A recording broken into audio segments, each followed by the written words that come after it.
ምድርን የሚያንቀጠቅጠው የሩሲያ ጦር ሰልፍ፣ አውሮፓን ያስጨነቀው የዘንድሮ ትርኢት።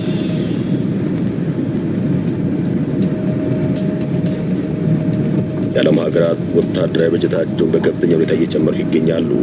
ዓለም አቀፍ ተቋማት ስምምነታቸው እየቀነሰ ሀያላኑ በየፊናቸው ጦራቸውን እያደራጁ በጉልበታቸው ብቻ እየተመኩ በመጓዝ ላይ ቀጥለዋል። በተለይ ትራምፕ በተው ትላልቅ ዓለም አቀፍ ተቋማት እስከ ኔቶ ድረስ መናቃቸው ማንም ራሱን እስካላጠናከረ ድረስ ከለላ የሚሆን ፕላን እንደሌለ አረጋግጠዋል። አውሮፓ ሩሲያን ፍራቻ ጦሩን በከፍተኛ ሁኔታ እያደረጀ ይገኛል። አንዳንድ ሀገራት ወታደራዊ ግዳጅ እስከ መወጅ እየተንቀሳቀሱ ይገኛሉ።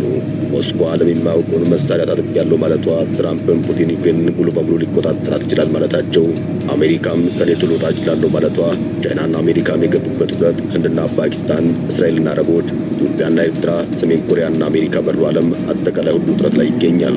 ዓለም በእንዲህ አይነቱ ናት ባለችበት ሁኔታ ሩሲያ ከሰሜን ኮሪያ ጋር በጥምረት አስፈሪ የተባለ ወታደራዊ ሰልፍ አዘጋጅታለች። ይህ ሰልፍ ከ10 ቀናት በኋላ ይደረጋል የተባለው የዚህን ከ10 ቀናት በኋላ ይደረጋል የተባለውና የክፍለ ዘመኑ ታላቅ ወታደራዊ ሰልፍ ይሆናል ስለተባለው ዓላማውና ትዕይንቱን አጠቃላይ ዝግጅቱን እንቃኛለን። እስከ መጨረሻው ድረስ ተከታተሉ።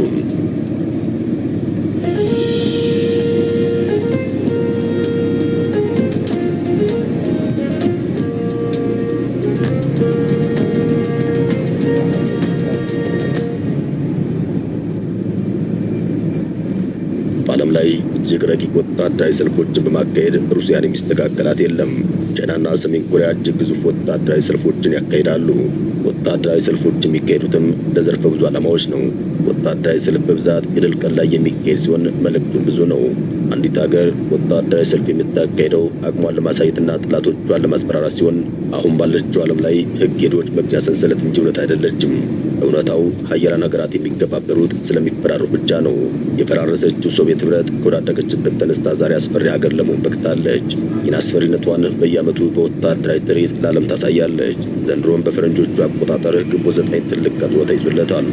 በዚህ ወታደራዊ ሰልፍ ላይ ዘንድሮን ከናልባ ሰልፍ በማሳየት ተወዳዳሪ የለውም የሚባለው የሰሜን ኮሪያ ጦርም ይሳተፋል የተባለው ከ10 ሺህ በላይ የሰሜን ኮሪያ ወታደሮች ለሩሲያ እየተዋጉ መሆኑ ይታወቃል። አሁን ደግሞ ሰሜን ኮሪያ የምድራችን አስፈሪ በሚባለው የሩሲያ ጦር ሰልፍ ላይ ልትሳተፍ ዝግጅቷን አጠናቅቃለች ነው የተባለው። በፈረንጆቹ ግንቦት 9 የሩሲያ ድል ቀን ተብሎ ይታሰባል። ሩሲያ ይህን ቀን ከቀኖች ሁሉ አብልጣ ታከብረዋለች። ቀኑም የምድራችን ግዙፉን ጦርነት በድል ያጠናቀቀችበት ዕለት ነው። ዓለማችንም አስከፊ የተባለውን ጦርነት የደመደመችው በዚህ የሩሲያ ድል ነው።